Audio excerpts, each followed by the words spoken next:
पता है कि आज दुनिया के सबसे विकसित देश लोगों को बच्चे पैदा करने के लिए लिटरली पेमेंट दे रहे हैं? जी हाँ, वही देश जो कभी जनसंख्या को कम करने के लिए कड़े कानून बनाते थे। तो आइए समझते हैं कि आखिरकार क्या बदल गया है। स्वागत है मेगा माइंड अकाडमी पर। मैं हूं आपका होस्ट और आज मैं आपके लिए लेकर आया हूं एक बेहद महत्वपूर्ण और इंटरेस्टिंग एक्सप्लेनर जो आपके भविष्य को भी गहराई से प्रभावित कर सकता है। अगर आप दुनिया के सबसे दिलचस्प ट्रेंड्स और पॉलिसीज को समझना चाहते हैं तो आप बिल्कुल सही जगह पर हैं। तो चलिए इस अविश्वसनीय विरोधाभास को डिकोड करते हैं। हम सबने दशकों से एक ही नारा सुना है ना, हम दो हमारे दो, या फिर छोटा परिवार सुखी परिवार। किताबों से लेकर दीवारों तक हर जगह बस एक ही मैसेजिंग थी कि भाई जनसंख्या विस्फोट को रोकना है, पॉपुलेशन कंट्रोल करनी है। लेकिन अब जरा रुकिए, आंध्र प्रदेश से एक ऐसा हैरान करने वाला बदलाव सामने आया है जिसने इस पूरी थ्योरी को ही पलट कर रख दिया है। वहां के चीफ मिनिस्टर ने एक नई और बहुत ही इंटरेस्टिंग बहस छेड़ दी है। आंध्र प्रदेश के मुख्यमंत्री चंद्रबाबू नायडू जी ने बाकायदा ये घोषणा की है कि तीसरा बच्चा पैदा करने पर 30,000 रुपये और चौथा बच्चा पैदा करने पर 40,000 रुपये की नकद सहायता यानी कैश इंसेंटिव दिया जाएगा। अब आप ही सोचिए, एक ऐसे देश के लिए जिसने हाल ही में 1.4 बिलियन यानी 140 करोड़ की आबादी को पार किया है, वहां जनसंख्या बढ़ाने के लिए कैश रिवॉर्ड्स दिए जा रहे हैं। सुनने में थोड़ा अनबिलीवेबल लगता है ना? और बस यहीं से एक बहुत ही बड़ा सवाल उठता है, क्या हमारा देश पॉपुलेशन एक्सप्लोजन यानी जनसंख्या विस्फोट के डर से निकलकर अब सीधे पॉपुलेशन कोलैप्स यानी जनसंख्या पतन की ओर बढ़ रहा है? ये कोई छोटी बात नहीं है। ये हमारे समाज के सर्वाइवल, हमारे विजन 2047 और इस बात पर एक बड़ा प्रश्न चिन्ह लगाता है कि क्या पुरानी जनसंख्या नियंत्रण नीतियां असल में हम पर ही उल्टी पड़ गई हैं।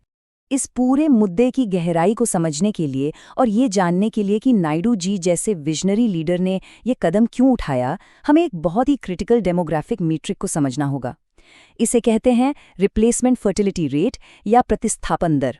सिंपल शब्दों में कहूं तो आबादी को एकदम स्थिर रखने के लिए, यानी ना बढ़ने देने और ना ही घटने देने के लिए, एक महिला को औसतन कितने बच्चे पैदा करने होते हैं। और वो मैजिक नंबर है 2.1। ये नंबर सर्वाइवल के लिए बिल्कुल सटीक थ्रेशोल्ड है। 2.1 का सीधा सा मतलब ये है कि जब हमारी पुरानी पीढ़ी रिटायर होगी या इस दुनिया से जाएगी तो उन्हें रिप्लेस करने के लिए हमारे पास पर्याप्त युवा वर्कफोर्स मौजूद होगी। ये वो परफेक्ट बैलेंस है जहां सोसाइटी बिना बूढ़े हुए आगे बढ़ती रहती है। लेकिन ज़मीनी हकीकत सच में काफ़ी डरावनी है।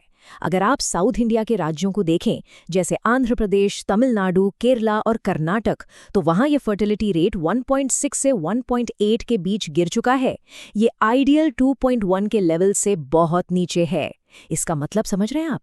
इसका मतलब है कि आने वाले कुछ ही दशकों में इन राज्यों में युवाओं की संख्या में भारी गिरावट आएगी और बुजुर्गों की आबादी में जबरदस्त उछाल देखने को मिलेगा। तो चलिए बढ़ते हैं हमारे पहले सेक्शन की तरफ, द ग्लोबल ग्रेवयार्ड, विदेशों से चेतावनी के संकेत। अब कुछ लोगों को लग सकता है कि भाई आबादी सिकुड़ रही है तो अच्छा ही है ना, बेरोजगारी कम होगी, संसाधनों पर बोझ कम होगा। लेकिन ग्लोबल मैप को देखने पर पूरी कहानी साफ हो जाती है। घटती आबादी देशों को सीधे बर्बादी के कगार पर धकेल देती है। देखिए जापान को, आज ये दुनिया की सबसे बूढ़ी सोसाइटी बन चुका है। फैक्ट्रियों में काम करने के लिए युवा ही नहीं बचे हैं। चीन को देखिए, उनकी दशकों पुरानी वन चाइल्ड पॉलिसी इतनी बुरी तरह बैकफायर कर गई है कि अब वो तेजी से बूढ़े हो रहे हैं। वो कैश देकर इसे पलटने की कोशिश कर रहे हैं, लेकिन लोग कह रहे हैं कि अब बहुत देर हो चुकी है।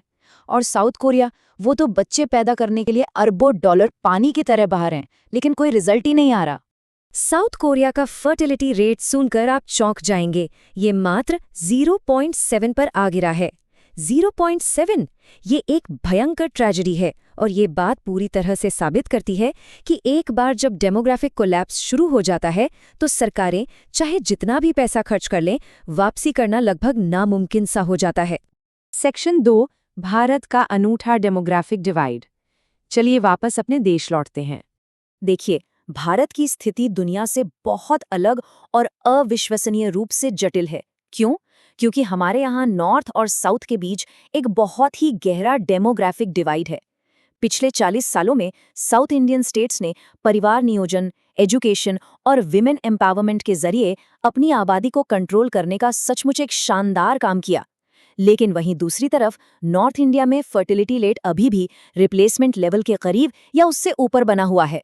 अब विडंबना देखिए, जिस साउथ इंडिया ने इतनी ईमानदारी से अपना काम किया, आज वही अपनी इसी सफलता के कारण गंभीर पॉलिटिकल और इकोनॉमिक टेंशन में है। आखिर साउथ के लीडर्स इतना डर क्यों रहे हैं? उनका सबसे बड़ा डर है अपनी पॉलिटिकल पावर खोना। फ्यूचर में जब सीटों का नया परिसीमन यानी डिलिमिटेशन होगा तो कम आबादी के कारण उनकी लोकसभा सीटें घट सकती हैं। और इकोनॉमिक्स के मोर्चे पर कम आबादी मतलब उन्हें टैक्स के पैसों और संसाधनों का कम हिस्सा मिलेगा। आसान भाषा में कहूं तो उन्हें ये डर सता रहा है कि उन्होंने पॉपुलेशन कंट्रोल करके जो अच्छा काम किया है, कहीं उसकी वजह से उन्हें ही सजा न भुगतनी पड़े। ये डर कितना गहरा है, ये इस कोटेशन से बिल्कुल साफ हो जाता है।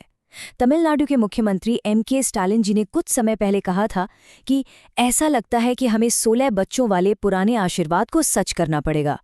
सुनने में ये शायद एक मजाक लगे, लेकिन ये आज के रीजनल लीडर्स द्वारा महसूस किए जा रहे उस गहरे डेमोग्राफिक और राजनीतिक डर को परफेक्टली कैप्चर करता है। सेक्शन 3, क्या कैश इंसेंटिव्स वास्तव में काम करेंगे?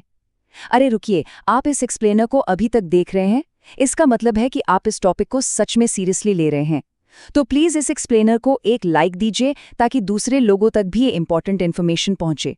और हाँ, कमेंट सेक्शन में ज़रूर बताइए, अगर आपको सरकार से बच्चे के लिए पैसे मिले तो क्या आप ज़्यादा बच्चे पैदा करने का सोचेंगे? क्या ये सही अप्रोच है? तो पॉलिसी का सबसे बड़ा सवाल ये है कि क्या 30 या 40 हजार रुपए देने से लोग सच में ज्यादा बच्चे पैदा करने के लिए मान जाएंगे? ग्लोबल एक्सपीरियंस तो यही कहता है कि सिर्फ कैश देने से काम नहीं चलता। आज के टाइम में बच्चे ना पैदा करने के कारण बहुत ही डीप हैं। जरा सोचिए, आसमान छूती पढ़ाई की लागत, शहरों में महंगे घर, करियर का भयंकर प्रेशर, दोनों वर्किंग कपल्स का बिजी होना और युवाओं के अंदर की फाइनेंशियल इनसिक्योरिटी। बच्चा पैदा करना कोई वन टाइम डिसीजन नहीं है बॉस, ये एक बहुत बड़ी सामाजिक और आर्थिक जिम्मेदारी है जिस पर आज का कॉस्ट ऑफ लिविंग भारी पड़ रहा है। अल्टीमेट सच तो ये है कि आबादी की संख्या उतनी मायने नहीं रखती जितना कि उस आबादी का सही मैनेजमेंट। डेमोग्राफिक डिविडेंड और डेमोग्राफिक बर्डन के बीच एक बहुत बड़ा फर्क होता है। अगर हमारे युवा बेरोजगार हैं, उनके पास सही स्किल्स नहीं हैं, तो वो समाज पर एक बोझ बन जाते हैं।